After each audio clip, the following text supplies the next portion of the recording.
Assalamualaikum warahmatullahi wabarakatuh. Hai sahabat rumah belajar, terutama sahabat yang kelas 8. Apa kabarnya? Semoga baik-baik saja ya. Kali ini kita akan membahas mengenai materi sistem gerak pada manusia. Untuk itu, simak dan saksikan video berikut. Baik sahabat rumah belajar, mari kita membahas sistem gerak pada manusia. Perhatikan gambar tenda ini. Gambar tenda ini terdiri dari dua, yaitu kain tenda dengan tiang tenda.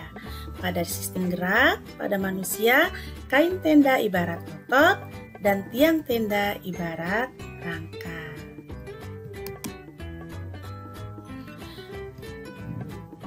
Pada sistem gerak pada manusia yang akan kita bahas adalah KD 31. Tujuan pembelajarannya adalah menganalisis struktur dan fungsi rangka, menganalisis struktur dan fungsi sendi, menganalisis struktur dan fungsi otot, dan menganalisis upaya mencegah kesehatan sistem gerak.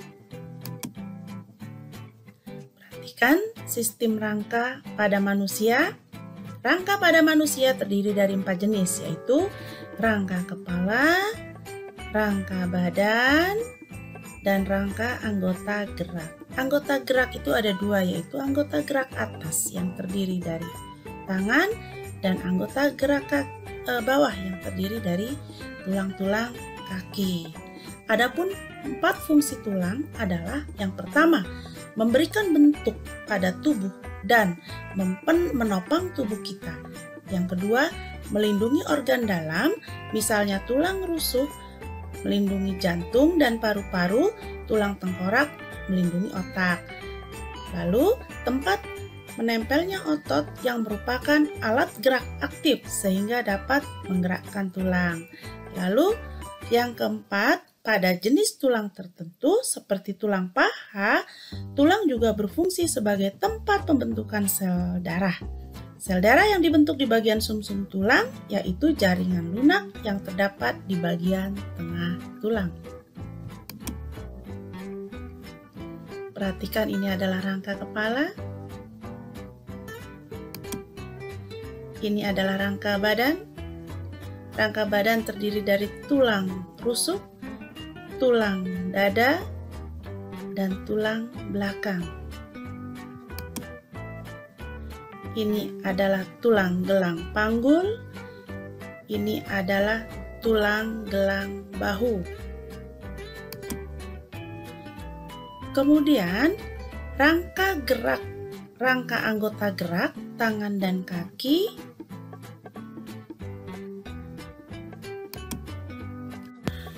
Struktur tulang. Perhatikan gambar tulang pipa ini. Lapisan membran yang terdapat di tulang paling depan disebut dengan periosteum. Di bawah periosteum ini terdapat tulang kompak atau tulang keras. Tulang keras ini memang keras karena terdapat zat kapur dan fosfor. Lalu di ujung tulang ini adalah tulang spons yang berlubang-lubang sehingga menimbulkan massa ringan pada tulang. Lalu pada tulang panjang ini di tengahnya terdapat lubang atau saluran besar. Di ujung saluran atau terletak di tulang spons terdapat sumsum merah. Sumsum merah ini bisa menghasilkan sel darah merah 3 juta per detik. Sementara di lubang saluran tulang tengah terdapat sumsum putih atau yang disebut dengan sumsum kuning yang berisi lemak. Macam-macam tulang pada manusia. Ada 4 bentuk tulang manusia, yaitu tulang panjang, seperti tulang pada lengan, tulang lengan bawah, tulang lengan atas, tulang paha, lalu ada tulang pipi seperti tulang dada, lalu ada tulang pendek, contohnya di ruas-ruas jari kaki dan jari tangan. Lalu ada tulang tidak beraturan, yaitu di ruas tulang punggung.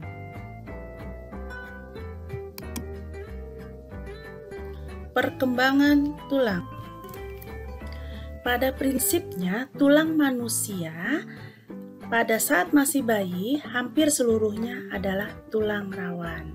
Tulang rawan ini akan mengalami osifikasi atau penulangan. Biasanya tulang rawan memiliki rongga yang berisi osteoblas, yaitu sel-sel pembentuk tulang. Selanjutnya membentuk osteosit. Osteosit ini adalah sel-sel tulang yang mulai mengeras. Proses osifikasi ini dimulai dari bagian tengah tulang. Dan di antara jaringan tulang terdapat pembuluh darah.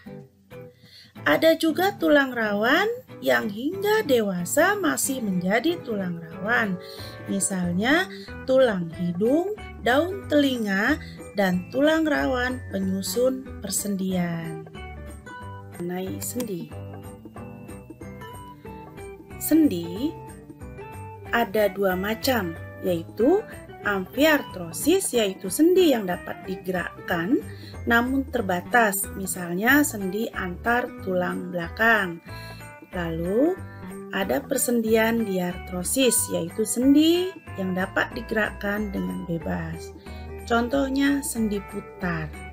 Sendi putar ini bisa bergerak bebas, misalnya antara tulang belikat dengan tulang lengan atas atau antara tulang panggul dengan tulang paha. Kemudian contoh berikutnya, sendi engsel. Sendi engsel ini adalah persendian yang bisa bergerak ke satu arah. Contohnya siku dan lutut. Kemudian sendi putar. Sendi putar ini ada pada sambungan antara leher dengan tulang tengkorak, sehingga bisa berputar satu tulang terhadap tulang lain. Ada yang sebagai poros dan ujung tulang yang lain berbentuk sebagai cincinnya. Nah, sendi prana ini memungkinkan persendian ini bergerak dua arah. Contohnya di antara ruas-ruas tulang jari. Kemudian sendi geser. Sendi geser ini memungkinkan tulang yang satu bergeser dengan tulang yang lain pada bidang yang relatif datar. Misalnya tulang-tulang pergelangan tangan dan tulang-tulang pergelangan kaki. Menganalisis struktur dan fungsi otot. Otot disebut sebagai alat gerak aktif. Apabila sedang berkontraksi, otot akan memadat dan memendek sehingga diameternya membesar.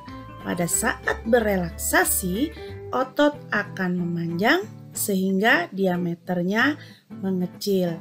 Ada 3 macam otot. Yang pertama adalah otot polos, berbentuk gelendong, ujungnya runcing, lalu terdapat satu inti di setiap selnya dan terdapat di tengah. Lalu otot polos ini biasanya menyusun organ-organ dalam. Yang kedua, otot lurik. Kenapa disebut lurik? Karena berlurik-lurik, lalu berbentuk silinder seperti pipa. Perhatikan, intinya banyak terdapat di tepi. Biasanya otot lurik ini disebut dengan otot rangka atau otot gerak karena menempel pada rangka manusia dan berfungsi sebagai alat gerak aktif. Kemudian otot jantung. Otot jantung ini mirip dengan otot lurik, hanya dia bercabang dan intinya banyak, biasanya ada di bagian tengah. Otot jantung hanya menyusun jantung saja. Sekarang cara kerja otot jantung beda dengan cara kerja otot lurik. Cara kerja otot jantung itu tidak sadar, sehingga pada saat tidak sadar si jantung tetap bekerja. Beda dengan otot lurik. Otot lurik hanya bekerja pada saat diperintah otak, makanya disebut dengan otot sadar. Otot polos bekerja seperti otot jantung, yaitu tidak sadar. Menganalisis upaya menjaga kesehatan sistem gerak. Gangguan dan kelainan sistem gerak. Contohnya riketsia. Riketsia ini adalah kekurangan vitamin D. Vitamin D ini berfungsi untuk menyerap kalsium dan fosfor, sehingga apabila kekurangan kalsium dan fosfor, maka proses pengerasan tulang akan terganggu. Ini terjadi biasanya pada anak-anak, tulang kakinya tumbuh membengkok. Lalu osteoporosis terjadi pada orang dewasa dan orang tua. Biasanya osteoporosis ini karena terganggu kurangnya kalsium sehingga tulang menyebabkan rapuh.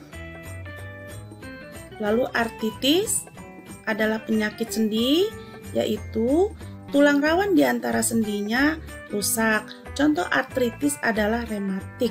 Rematik ini adalah gejala metabolisme asam uratnya terganggu, tertimbun pada sendi dan menyebabkan sakit terutama pada jari-jari tangan maupun jari-jari kaki.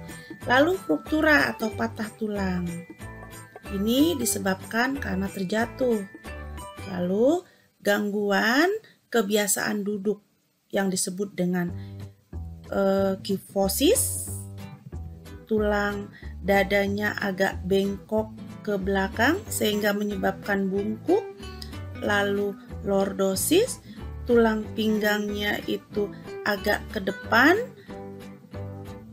Lalu skoliosis, tulang belakangnya itu bengkok ke arah kanan atau ke arah kiri. Lalu bagaimana upaya menjaga kesehatan sistem gerak pada manusia? Yang pertama, meningkatkan kandungan kalsium dalam asupan makanan. Misalnya selalu makan susu, kangkung, kedelai, dan olahan ikan salmon, kacang almond, brokoli. Lalu berjemur pada sinar matahari pagi untuk membentuk vitamin D. Lalu memperhatikan asupan vitamin D yang terkandung pada telur, olahan kedelai, minyak ikan, ikan berlemak, hati sapi, dan udang. Lalu aktivitas fisik seperti jalan kaki, jogging, lalu menaiki tangga akan membentuk tulang kuat dan memperlambat proses kerapuhan. Menghindari kebiasaan sikap duduk yang salah. Halo sahabat rumah belajar, demikianlah video pembelajaran kita kali ini. Seperti Khalifah Umar pernah berkata, raihlah ilmu, dan untuk meraih ilmu, belajarlah dengan tenang dan sabar. Semoga bermanfaat.